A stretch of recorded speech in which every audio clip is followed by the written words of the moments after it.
안녕하세요. 매일 성경 통독 묵상을 통한 은혜 나누기의 정선옥입니다. 오늘의 제목은 오해와 이해입니다. 오늘 성경 본문의 배경은 레위기 18장에서 20장까지입니다. 레위기 20장 22절에 너희는 나의 모든 규례와 법도를 지켜 행하라. 그리하여야 내가 너희를 인도하여 거하게 하는 땅이 너희를 토하지 아니하리라.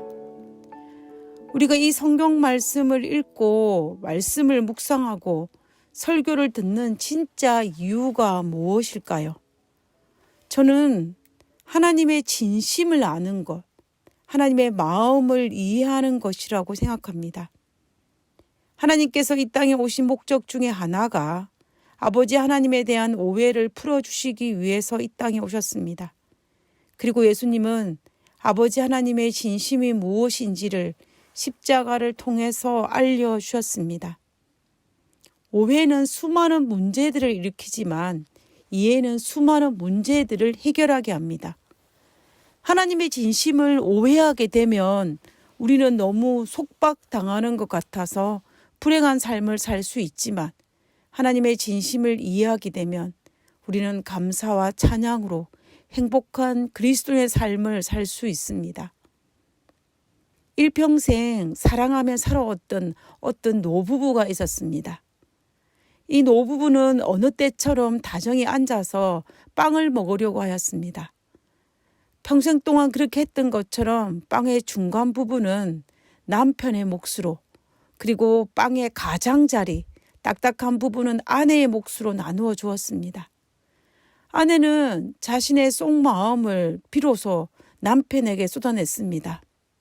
여보, 저는 사실 빵의 중간 부분을 먹고 싶은데 내가 좋아하는 부분을 지금껏 한 번도 먹지 못했어요.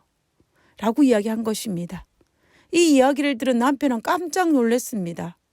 왜냐하면 지금까지 자신이 제일 좋아하는 빵의 부분은 딱딱한 부분인 빵의 가장자리였는데 그것을 아내를 위해서 양보했던 것입니다. 아내는 남편을 위해서 자기가 좋아하는 빵의 중간 부분을 포기하였고 남편은 아내를 위해서 자기가 좋아하는 빵의 가장자리를 포기했던 것입니다. 아내는 남편이 나처럼 빵의 중간 부분을 좋아할 것이라고 생각했고 그리고 남편은 아내가 나처럼 빵의 가장자리를 좋아할 것이라고 생각했기 때문입니다.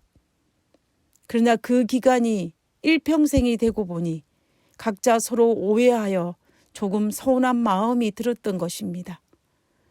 평생토록 내가 좋아하는 빵의 가장자리를, 빵의 중간 부분을 한 번도 주지 않는다고 오해를 하게 되자 평생을 사랑하며 살아온 이 노부부일지라도 서운한 마음이 들었던 것입니다. 행복은 결국 한 끗 차이입니다. 진심을 오해하며 더 이상 행복하지 않지만 진심을 이해하게 되면 행복합니다. 나를 위해서 평생 좋아하는 빵의 부분을 포기하고 나를 배려했던 그 마음을 알면 서운했던 모든 마음이 녹고 서로 더욱 사랑하고 행복한 삶을 살 수 있게 되는 것입니다. 마찬가지입니다. 우리도 하나님의 진심을 이해하지 않으면 하나님과 행복한 관계를 맺을 수가 없습니다. 모세오경에는 십계명을 포함한 수많은 모세 율법들이 기록되어 있습니다. 이것을 다 정리하여 보니 613개의 율법들이 기록되어 있는 것을 볼 수 있습니다. 예수님 당시 이스라엘 백성들은 이 613개의 율법들을 주신 하나님의 마음을 오해하여 억지로 지키려고 헌신의 노력을 다함으로 그 율법을 지키는 것이 그들에게 큰 굴레가 되었습니다. 그러면 율법을 주신 하나님의 본심은 무엇일까요? 이 본심을 설명하기 위해서 특별히 레위기에서 이 율법들을 기록하시며 반복되는 성경 구절이 있습니다. 그것은 너희는 거룩하라와 끊어지리라. 나는 너희 하나님 여호와이니라. 나는 여호와이니라입니다. 하나님께서 거듭 반복하여 너희는 거룩하라고 하신 이유는 나 여호와 너희 하나님이 거룩하니 너희도 거룩하기 위해서 613가지의 율법을 지키라고 하신 것입니다. 하나님의 백성으로 세상 사람들처럼 타락하지 말고 거룩하라는 것입니다. 다시 말하면 하나님의 백성으로 이방인과 똑같이 살지 말아라는 것입니다. 그리고 다시 말하면 하나님의 백성으로 사탄의 자녀처럼 살지 말라는 것입니다. 하나님의 백성은 하나님 백성답게 살라는 것입니다. 하나님의 백성은 구별되게 살라는 것입니다. 성경에서 거룩으로 번역된 이 히브리어 가도시는 잘라냄, 분리함을 의미하는 말로 더러움과 분리된 상태를 말하는 것입니다. 그래서 하나님과 성전 기물과 제도에는 사용된 단어가 바로 이 거룩이란 단어입니다.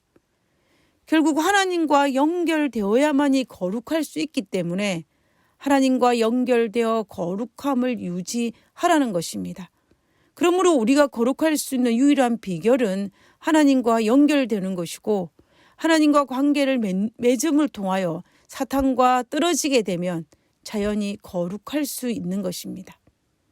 우리에게 주어진 성경의 율법들은 우리가 사탄과 떨어지고 하나님과 관계를 맺을 수 있는 방법을 제시한 것입니다.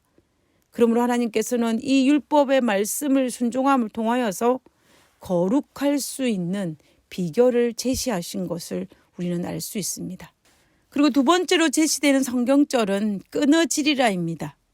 다시 말하면 하나님과 끊어져 멸망당할 수 있기 때문에 율례와 율법을 지키라라고 이야기하는 것입니다. 하나님은 우리를 향한 뜻이 재앙이 아니라 평안이라고 말씀하셨습니다. 다시 말하면 하나님은 우리가 행복하기를 바라시는데 너희들이 하나님의 율례와 율법을 지키지 않으면 하나님과 끊어지기 때문에 율례와 율법을 지키라는 것입니다.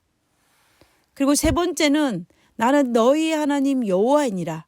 나는 여호와이니라입니다.